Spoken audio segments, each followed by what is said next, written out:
وبركاته. الحمد لله نحمده ونستعينه ونستغفره ونؤمن به ونتوكل عليه ونعوذ بالله من شرور أنفسنا ومن سيئات أعمالنا. من يهده الله فلا مضل له ومن يضلله فلا هادي له. ونشهد أن لا إله إلا الله وحده لا شريك له. ونشهد أن سيدنا وسندنا وحبيبنا وطبيبنا محمدا عبده ورسوله. أما بعد فأعوذ بالله من الشيطان الرجيم. بسم الله الرحمن الرحيم. لإيلاف قريش إيلافهم رحلة الشتاء والصيف فليعبدوا رب هذا البيت الذي أطعمهم من جوع وآمنهم من خوف. صدق الله العلي العظيم ونفعنا بالآيات والذكر الحكيم. إنه تعالى جواد كريم ملك بر رؤوف رحيم. اللهم صل على محمد وعلى آل محمد كما صليت على إبراهيم وعلى آل إبراهيم إنك حميد مجيد. اللهم بارك على محمد وعلى آل محمد كما باركت على إبراهيم وعلى آل إبراهيم إنك حميد مجيد. میرے واجب الاحترام بھائیو، دوستو، بزرگو، گزشتہ جمعہ میں نے آپ حضرات کے سامنے سورہ فیل کے متعلق چند گزارشات آپ حضرات کے سامنے رکھیں. آج سورہ قریش جو 4 آیات پر مشتمل ہے، مکی سورہ ہے. در حقیقت یہ سورہ فیل کا ہی حصہ ہے. رسول اللہ صلی اللہ علیہ وسلم کے صحابی حضرت عبداللہ ابن مسعود رضی اللہ تعالیٰ عنہ فرماتے ہیں کہ میں نے رسول اللہ صلی اللہ علیہ وسلم کے پیچھے نماز پڑھی اور آپ نے سورہ فیل کی تلاوت کی اور دوسری رکعت میں آپ نے سورہ قریش کی تلاوت کی. گویا سورہ فیل کے بعد جو سورت نازل ہوئی وہ سورہ قریش تھی. اس کی 4 آیات ہیں، مکی سورہ ہے. اور اللہ تعالیٰ سورہ فیل کے بارے میں پہلے اس سورت کے اندر قریش والوں کو تنبیہ کرتے ہیں، کچھ یاد دلاتے ہیں جو احسانات اللہ تعالیٰ نے کیے، اور اس کے بعد ان کو بتایا جاتا ہے کہ تم نے کیا کام کرنا ہے.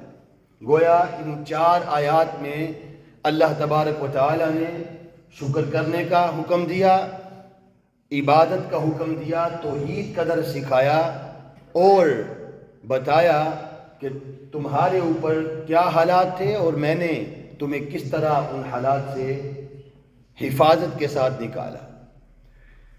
لإیلاف قریش، ایلاف کہتے ہیں عادت کو، اور قریش کی عادت تھی. وہ کیا عادت تھی؟ ایلافہم رحلۃ الشتاء والصیف، کہ وہ سردیوں کے اندر یمن کا سفر کرتے اور گرمیوں کے اندر ملک شام کا سفر کرتے. یہ ان کی عادت تھی تاکہ تجارت کر سکے.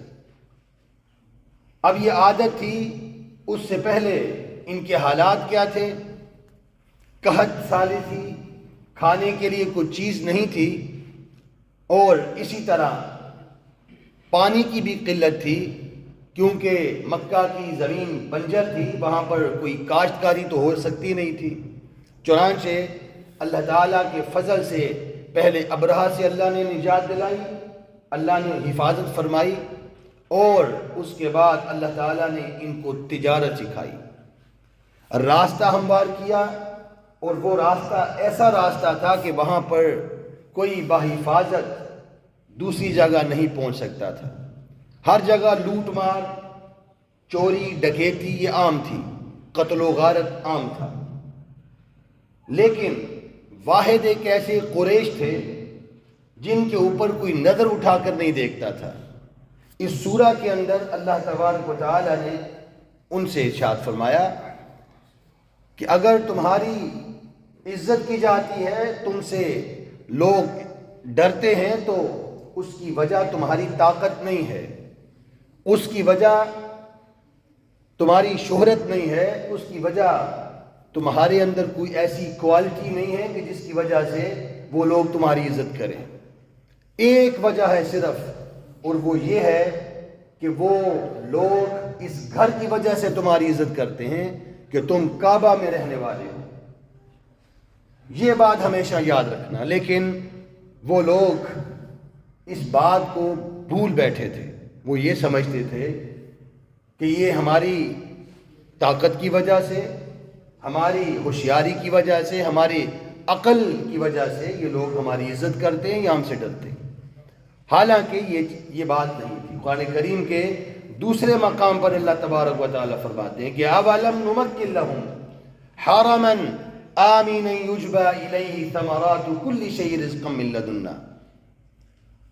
اللہ تعالیٰ یاد دلاتے ہیں ان کو، کیا ہم نے انہیں امن نہیں دیا؟ کیا ہم نے ان کو رزق نہیں دیا؟ کیا ہم نے ان کو حرم جیسی جگہ نہیں دی اور طرح طرح کے رزق دیے جو ان کی طرف کھینچے جا رہے تھے؟ حالانکہ مکہ کی زمین تو بنجر تھی، وہاں پر رزق کیسے آ سکتا تھا؟ اللہ تعالیٰ فرماتے ہم نے تمہارے لیے راستے ہموار کیے، اب تم یمن کی طرف جا رہے ہو، اب تم ملک شام کی طرف جا رہے ہو، اب تمہارے پاس حبشہ کی طرف سے لوگ آ رہے ہیں، دوسروں کو لوٹا جا رہا ہے، دوسروں کو قتل کیا جا رہا ہے، لیکن تمہاری عزت کی جا رہی ہے۔ آخر کیا وجہ ہے؟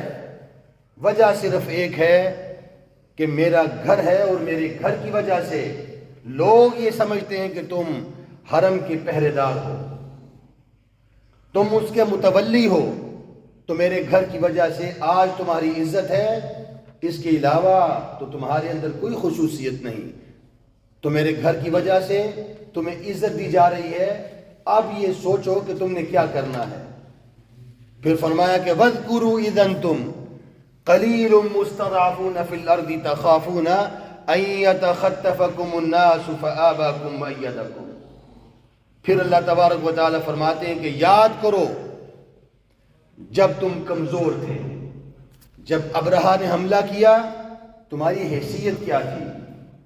وہ تو تمہیں صفحہ ہستی سے مٹا رہا تھا، ہاتھیوں کا لشکر لے کر آیا تھا، تمہارے پاس تو افرادی قوت بھی نہیں تھی، تمہارے پاس تو اس سے لڑنے کے لیے اسلحہ بھی نہیں تھا، تم کمزور تھے، تم ڈر رہے تھے، تو فرمایا کہ فَآبَاكُمْ وَأَيَّدَكُمْ، تو پھر یہاں تک کہ وہ تمہیں اچک لے جاتے، قتل کر دیتے، صفحہ ہستی سے مٹا دیتے، لیکن وہاں پر بھی میں نے تمہاری مدد کی۔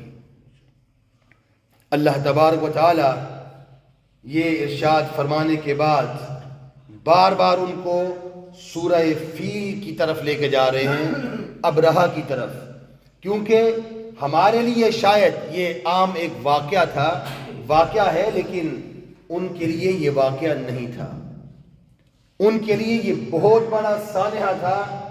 وہ سالوں سال اس سے خوف زدہ تھے کہ ہاتھیوں والے آئے، ہم پر حملہ کرنے آئے، اور عرب نے اس سے پہلے کبھی زندگی میں ہاتھی نہیں دیکھے تھے، تب انہوں نے ہاتھی بھی دیکھ لیے۔ پھر انہوں نے یہ چیز بھی دیکھی کہ آسمان سے پرندے آتے، اپنی چونچ کے اندر پتھر لے کر مارتے، اور جس کے اوپر مارا جاتا اس کے چیتھڑے اڑ جاتے، ہاتھی سمیت وہ زمین دوز ہو جاتا۔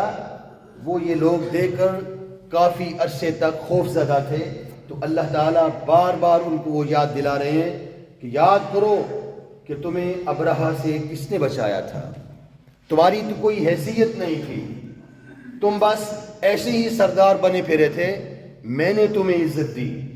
تو آگے اللہ تبارک و تعالیٰ فرماتے ہیں سورہ ملک کے اندر، هُوَ الَّذِي جَعَلَ لَكُمُ الْأَرْضَ ذَلُولًا فمشوا فی مناکبہا وکلوا من رزقی والیہ النشور.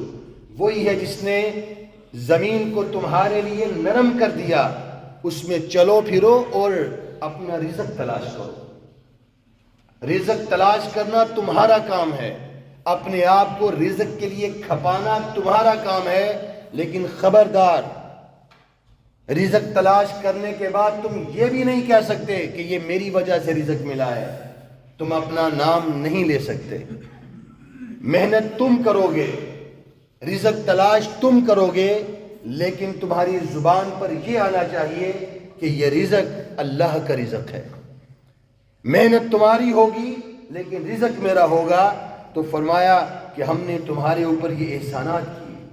سورہ سبا کے اندر اللہ تبارک و تعالیٰ نے بستیوں کا تذکرہ کیا کہ مکہ کے قریب تو کوئی بھی نہیں رہتا تھا، صرف قریش والے آباد تھے، اس کے علاوہ تو اور کوئی آباد ہی نہیں تھا. تو اللہ تبارک و تعالیٰ نے اس کا تذکرہ بھی فرمایا کہ وَجَعَلْنَا بَيْنَهُمْ وَبَيْنَ الْقُرَى الَّتِي بَارَكْنَا فِيهَا قُرًى ظَاهِرَةً وَقَدَّرْنَا فِيهَا السَّيْرَ، کہ ہم نے مکہ کے قریب بستیوں کو آباد کر دیا. تم تو وہاں پر اکیلے بس رہے تھے، تمہیں تو وہاں سے نکلتے ہوئے ڈر لگتا تھا. دور دراز تک کوئی بستی نہیں تھی سوائے تمہارے بستی کے. ہم نے وہاں پر لوگوں کو آباد کیا تاکہ لوگ مکہ کی طرف رجوع کریں، لوگ مکہ کی طرف آباد ہو جائیں، تاکہ تمہارا گاؤں، تمہاری وہ بستی، چھوٹی بستی شہر میں تبدیل ہو جائے اور تم ایک بہت مالدار لوگ بن جاؤ، تمہارے لیے آسانیاں پیدا ہو جائیں. ہم نے ہی ان کے دلوں میں ڈالا اور وہ لوگ وہاں پر جا کر بسے. اللہ تبارک و تعالیٰ اپنے احسانات ان کو یاد کروا رہے ہیں. تیسری آیت میں جب یہ احسانات یاد کروا رہے ہیں تو اب تیسری آیت میں اللہ تبارک و تعالیٰ فرماتے ہیں اب تم نے کیا کرنا ہے. پہلے بتایا کہ ہم نے تمہیں ابرہہ سے بچایا، ہم نے تمہیں قتل ہونے سے بچایا، ہم نے تمہیں اس کی فوج سے بچایا، ہاتھیوں سے بچایا، تمہاری غربت سے تمہیں نکالا. لوگ ایک دوسرے کو مار رہے تھے لیکن صرف تمہاری عزت کر رہے تھے، یہ عزت ہماری طرف سے تھی. اب تم کیا کرو؟ فَلْيَعْبُدُوا، اپنے رب کی عبادت کرو. کس رب کی؟ رب هذا البیت، جو اس گھر کا رب ہے، یعنی مکہ کا رب ہے. اللہ تعالیٰ نے هذا البیت کا نام کیوں لیا؟ وجہ یہ تھی کہ مکہ کے اندر 360 بت رکھے ہوئے تھے. وہ لوگ اتنا بڑا سانحہ ہونے کے باوجود بھی انسان نہ بنے. وہ کھاتے تو اللہ کا تھے، پانی اللہ کا پیتے تھے، جسم ان کا اللہ نے پیدا کیا، طاقت اس کے اندر اللہ نے دی، لیکن اس کے باوجود وہ بت پرستی سے باز نہ آئے. تو اللہ تعالیٰ فرماتے ہیں کہ فَلْيَعْبُدُوا، عبادت کرو، هَذَا الْبَيْتِ، اس گھر کی نہیں، رب هَذَا الْبَيْتِ، اس گھر کے رب کی. وہ لوگ اس گھر کی عبادت کرتے تھے. کیوں؟ کیونکہ اس کے اندر بت تھے. آج بھی بہت سارے لوگ کھاتے اللہ کے ہیں، پانی نعمت اللہ کی پیتے ہیں، جسم کا ہر ایک عضو اللہ کی بہت بڑی نعمت ہے. وہ دیکھتے ہیں اللہ کی دی ہوئی آنکھوں سے، وہ اپنے ہاتھوں سے کسی چیز کو پکڑتے ہیں، وہ طاقت دی ہوئی اللہ کی تھی. وہ چلتے ہیں تو وہ نعمت اللہ کی ہے، لیکن جب عبادت کی باری آتی ہے تو وہ جھکتے کسی قبر والے کے اوپر ہیں.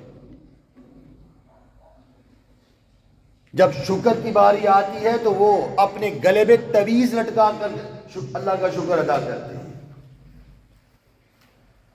نعمتیں اللہ دیتا ہے، پریشانیوں سے اللہ نکالتا ہے، بیماری تھی بعد میں شفا اللہ دیتا ہے، لیکن اس کے بعد بجائے کہ اللہ کا شکر ادا کیا جائے، کلمہ گو مسلمان یہ کہتا ہے کہ یہ شفا تو مجھے فلاں بزرگ کی وجہ سے ملی ہے۔ نعمتیں اللہ کی کھانا اور شکر ادا کسی غیر اللہ کا کرنا، یہی عادتیں قریش کے اندر پائی جاتی تھی، جو سورہ قریش کے اندر اللہ تبارک و تعالی تذکرہ فرما رہے ہیں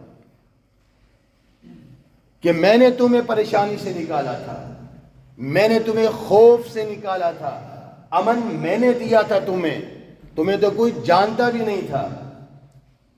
ابرہا نے تمہارے اونٹ اپنے قبضے میں کر لیے تھے، تمہاری ہمت نہیں تھی کہ تم اپنے اونٹ بھی چھڑوا سکو، لیکن آج ہر کوئی تمہیں جھک کر سلام کرتا ہے۔ دل چاہتا ہے تو یمن کی طرف منہ کر لیتے ہو، دل چاہتا ہے تو حبشہ کی طرف چلے جاتے ہو، دل چاہتا ہے تو ملک شام کی طرف رخ کر لیتے ہو۔ جہاں جاتے ہو لوگ تمہیں عزت سے سلام کرتے ہیں، عزت دیتے ہیں۔ وہ کس لیے دیتے ہیں؟ اس لیے کہ تم اللہ کے گھر کے چوکیدار ہو۔ وہ برائی آج بھی موجود ہے۔ جس رب نے نعمتیں دی، احسانات کیے، بجائے اس کی تعریف کرنے کے، بجائے اس کا شکر ادا کرنے کے، غیر اللہ کی طرف رجوع کیا جاتا ہے۔ فَلْيَعْبُدُوا رَبَّ هَذَا الْبَيْتِ، اللہ کی عبادت کرو جو رب کعبہ ہے، جو کعبہ کا رب ہے۔ اس دور میں پوجا بتوں کی جاتی تھی، معذرت کے ساتھ آج پوجا قبروں کی جاتی ہے۔ اس دور میں پوجا بتوں کی جاتی تھی، آج پوجا بزرگوں کی جاتی ہے، چاہے وہ زندہ ہیں یا اس دنیا سے رخصت ہو گئے۔ اس دور میں پوجا قبروں کی جاتی تھی، بتوں کی جاتی تھی، آج تعویذات کی پوجا کی جاتی ہے۔ تو اللہ تبارک و تعالیٰ فرماتے ہیں کہ فَلْيَعْبُدُوا رَبَّ هَذَا الْبَيْتِ، کہ اب تمہارا حق ہے کہ تم میری عبادت کرو، کیونکہ میں نے تمہیں سختی سے نکالا ہے، میں نے تمہیں پریشانی سے نکالا ہے، تو عبادت میری بنتی ہے، بتوں کی نہیں۔ کیونکہ انسان کے دو سب سے بڑے مسئلے ہیں، ایک بھوک اور ایک خوف۔ جب یہ دو طاری ہو جاتے ہیں تو انسان بوکھلا جاتا ہے۔ تو یہ دونوں چیزیں قریش کے پاس تھیں، تو اللہ تبارک و تعالیٰ نے یہ دونوں چیزیں ختم کی اور شرط رکھ دی کہ اب تم ایمان لاؤ گے، شکر ادا کرو گے اور اللہ کی اطاعت کرو گے۔ تو انہوں نے کیا کیا؟ سورہ نحل کے اندر اللہ تبارک و تعالیٰ نے ان کا تذکرہ بھی کیا کہ بجائے شکر ادا کرنے کے قریش نے کیا کیا؟ وَضَرَبَ اللَّهُ مَثَلًا قَرْيَةً كَانَتْ آمِنَةً مُطْمَئِنَّةً يَأْتِيهَا رِزْقُهَا رَغَدًا مِّن كُلِّ مَكَانٍ فَكَفَرَتْ بِأَنْعُمِ اللَّهِ، بجائے اس کے کہ وہ اللہ تعالیٰ کے سامنے رجوع کر لیتے، اپنے گناہوں کی معافی مانگ لیتے۔ یہاں پر اس بستی کا تذکرہ ہے، کانت آمینۃ مطمئنہ، کہ وہ کیسی بستی تھی؟ فرمایا کہ علماء کا اتفاق ہے اس کے اندر کہ وہ بستی مکہ کی بستی تھی، وہ عرب کے لوگ تھے، وہ مکہ کے لوگ تھے، جہاں پر بس کچھ عرصے کے بعد رسول اللہ صلی اللہ علیہ وسلم نے مبعوث ہونا تھا۔ اللہ تعالیٰ نے ان کو اتنا کچھ عطا فرمایا کہ سب کچھ میں نے تمہیں عطا کیا، بجائے تم اس کے کہ تم میرا شکر ادا کرتے۔ یاتیہا رزقہا رغدا، اور وہ تو بنجر زمین تھی، وہاں تو کاشتکاری ہو ہی نہیں سکتی تھی، لیکن تمہارے پاس کبھی حبشہ سے مال آ رہا ہے، کبھی یمن کی طرف سے، کبھی شام کی طرف سے، تو یہ تمہارے ایک چھوٹے سے علاقے کو شہر میں کس نے بدلا؟ یہ اللہ نے بدلا، بجائے تم شکر کرنے کے اللہ فرماتے ہیں کہ فَكَفَرَتْ بِأَنْعُمِ اللَّهِ، ان لوگوں نے ناشکری کی۔ کھاتے اللہ کے تھے، پیتے اللہ کے تھے، امن اللہ نے دیا، عزت اللہ نے دی، لیکن سر کہیں اور جھکاتے تھے۔ جب عبادت کی باری آتی تو ان کے کانوں میں جو ہے وہ جو تک نہیں ریگتی تھی۔ وہ یہ کہتے تھے یہ تو ہم سردار لوگ ہیں، ہم مالدار ہیں، یہ عزت تو ہمارے آباء و اجداد کی طرف سے ہمیں ملی ہے۔ تو اللہ تعالیٰ فرماتے ہیں تمہاری اسی وجہ سے فَأَذَاقَهَا اللَّهُ لِبَاسَ الْجُوعِ وَالْخَوْفِ، پھر اللہ تعالیٰ نے ان کو سزا دی۔ جو رب اس وقت سزا دینے پہ قادر تھا وہ آج بھی سزا دینے پہ قادر ہے، یہ ہمیں یاد رکھنے کی بات ہے۔ فرمایا کہ کیسی سزا دی کہ لوگ ہڈیاں کھانے پہ مجبور ہو گئے، لوگ مردار کھانے پہ مجبور ہو گئے، اللہ نے سب کچھ چھین لیا۔ جب اللہ تعالیٰ کی نعمتوں کا شکر ادا نہ کیا جائے، اور نعمتوں کا شکر ادا کیسے کرنا ہے؟ کیا صرف زبان سے کہنا ہے کہ اللہ کا شکر، اللہ کا شکر، جیسے آج ہم لوگ شکر ادا کرتے ہیں؟ اللہ کا شکر عبادت کے ذریعے کیا جاتا ہے کہ اللہ نے نعمتیں دی ہیں، اس کا شکر نماز کے ذریعے ادا کیا جائے۔ اللہ نے صحت مند جسم دیا، دیکھنے کے لیے آنکھیں دی، چلنے کے لیے پاؤں دیے، پکڑنے کے لیے، چھونے کے لیے ہاتھ عطا کیے، سوچنے کے لیے عقل سلیم عطا کی، بولنے کے لیے زبان عطا کی۔ کتنی بڑی نعمتیں ہیں، اور زبان سے بس کہہ دیا اللہ کا شکر۔ نماز کے ذریعے اللہ کا شکر ادا کیا جاتا ہے۔ مالدار ہے تو مال اللہ کے راستے میں خرچ کر کے اللہ کا شکر ادا کیا جاتا ہے، زکوٰۃ کی صورت میں، صدقے کی صورت میں۔ لیکن اللہ نے سب کچھ دیا۔ یہ صورت بھی ہمیں اشارہ دے رہی ہے کہ وہ غلطیاں جو مکہ کے ان قریش والوں کے اندر تھیں کہیں تمہارے اندر تو نہیں ہیں، اور یقیناً وہ غلطیاں ہمارے اندر بھی موجود ہیں۔ اور ہر شخص جانتا ہے کہ وہ اللہ کا شکر ادا کس طرح کرتا ہے۔ جب اذان کا وقت ہوتا ہے تو کیا نماز پڑھ کے اللہ کا شکر ادا کیا جاتا ہے؟ رمضان کے روزے آتے ہیں تو کیا روزہ رکھ کے، بھوکا رہ کے اللہ کا شکر ادا کیا جاتا ہے؟ کیا قرآن یہ پڑھے ہیں تو کیا کبھی قرآن کی تلاوت کر کے اللہ کا شکر ادا کیا کسی نے؟ 2 جز کا کلمہ جو ہمیں نصیب ہوا، ہم یہ سمجھے کہ یہ تسبیحوں کے اوپر پڑھنے کی چیز ہے کہ لا الہ الا اللہ محمد الرسول اللہ 1000 روزانہ پڑھتا ہوں میں۔ او بھائی، یہ پڑھنے کے لیے نہیں، اس کے اوپر انبیاء قتل ہوئے ہیں۔ لا الہ الا اللہ کے اوپر انبیاء کو قتل کیا گیا۔ ہم نے سمجھا کہ یہ تسبیح کے اوپر پڑھنے کی چیز ہے۔ کلمہ تسبیحوں کے اوپر پڑھنے کے لیے نازل نہیں ہوا، اللہ کے نبی نے اس کے پیچھے بڑے بڑے صحابہ قربان کیے ہیں۔ تو وہ جو خرابیاں قریش کے اندر تھیں، وہی خرابیاں آج بدقسمتی سے ہمارے اندر بھی موجود ہیں۔ تو اللہ تبارک و تعالیٰ فرماتے ہیں کہ اپنے اللہ کی نعمتوں کا شکر اس کی عبادت کے ساتھ کرو۔ ہمارے استاد فرمایا کرتے تھے نماز نہ پڑھنا یہ سستی کی علامت نہیں ہے، بدماشی کی علامت ہے۔ یہ سستی کی علامت نہیں ہو سکتا، یہ بدماشی کی علامت ہے کہ آدمی نماز نہ پڑھے، جس کو رسول اللہ صلی اللہ علیہ وسلم نے فرمایا کہ خبیث نفس ہے۔ جو فجر کی نماز نہیں پڑھتا وہ خبیث نفس ہے۔ کبھی آپ نے نبی کی زبان سے خبیث نفس نہیں سنا ہوگا، لیکن فجر کی نماز چھوڑنے والے کو اللہ کے نبی نے خبیث نفس کہا ہے۔ ہم خود جانتے ہیں، سمجھتے ہیں، غور کر سکتے ہیں کہ 5 وقت کی نماز ہوتی ہے تو ہم کتنی نمازیں پڑھتے ہیں؟ یہ سوالیہ نشان ہمارے اوپر ہے۔ رسول اللہ صلی اللہ علیہ وسلم نے فرمایا جس نے امن، صحت اور ایک دن کا کھانا پا لیا، امن، صحت اور صرف ایک دن کا کھانا پا لیا، سمجھو اس نے دنیا پا لی۔ ہم تو بینک بیلنس کو بھرنے کے چکر میں حلال اور حرام کو بھول جاتے ہیں، اپنے اللہ اور اپنے نبی کو بھول جاتے ہیں۔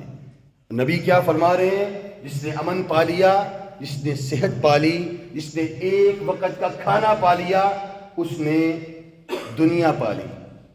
پھر رسول اللہ صلی اللہ علیہ وسلم فرماتے ہیں ان اللہ لا یرضى عن العبد ان یأکل الاکلۃ فیحمدہ علیہا، جب بندہ اللہ کا شکر ادا کرتا ہے عبادت کے ذریعے، سجدہ کر کے، اللہ کے راستے میں مال خرچ کر کے، تو اللہ اسے راضی ہو جاتا ہے۔ دعا ہے اللہ تبارک و تعالی جو کچھ کہا سنا اس پہ عمل کرنے کی توفیق عطا فرمائے۔ اقول قولی ھذا استغفر اللہ لی ولسائر المسلمین۔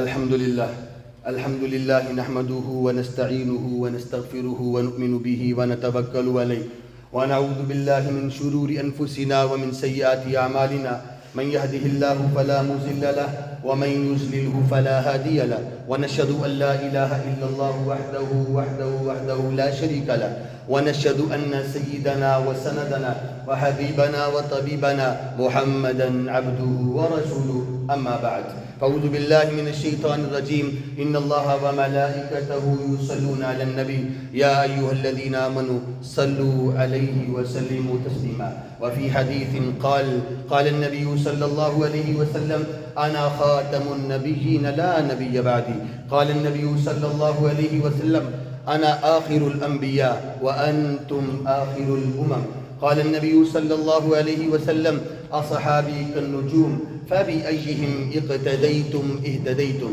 وفي حديث قال النبي صلى الله عليه وسلم ارحم امتي بامتي ابو بكر، واشدهم في امر الله عمر، واصدقهم حياء العثمان، وقضاهم علي رضوان الله تعالى عليهم اجمعين، وفاطمة سيدة نساء الجنة، والحسن والحسين سيدا شباب أهل الجنة، والحمزة وسد الله وأسد رسوله، اللهم اغفر للعباس وولده مغفرة ظاهرة وباطنة لا تظاهر ذنبا، الله في أصحابي لا تتخذوهم من بعد غرضا، فمن أحبهم فبحبي أحبهم، ومن أبغضهم فببغضي أبغضهم، وخير أمتي قرني ثم الذين يلونهم ثم الذين يلونهم، عباد الله رحمكم الله، إن الله يأمر بالعدل والإحسان وإيتاء ذي القربى وينهى عن الفحشاء والمنكر والبغي، يعظكم لعلكم تذكرون، اذكروا الله يذكركم وادعوه يستجب لكم، ولذكر الله تعالى أعلى وأولى وأجل وأتم وأعظم وأكبر، والله يعلم ما